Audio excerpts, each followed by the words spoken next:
it's Bartek from howtojuggle.com.pl. In this tutorial I'll show you how to do the cat's cradle.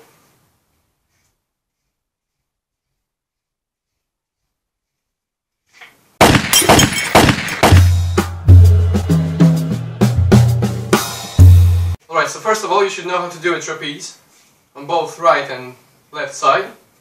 If you don't know, here's an annotation for you. It's a link to my video, to my tutorial. And if you can do a trapeze, then let's go. You know, if you do this, then put it in here, up, catch it with the sticks up, and then to end the trick, you point downwards, and that's all.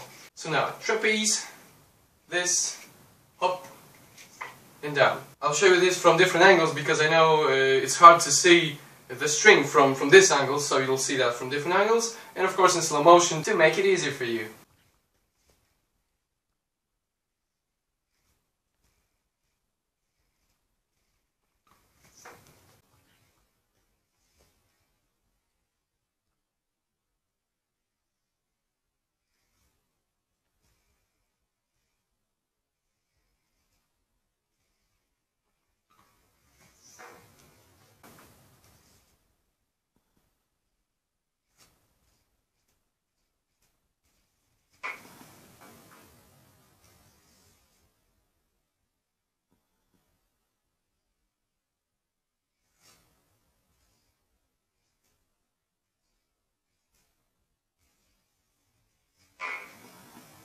Good luck with learning, don't stop smiling, and of course, thanks for watching.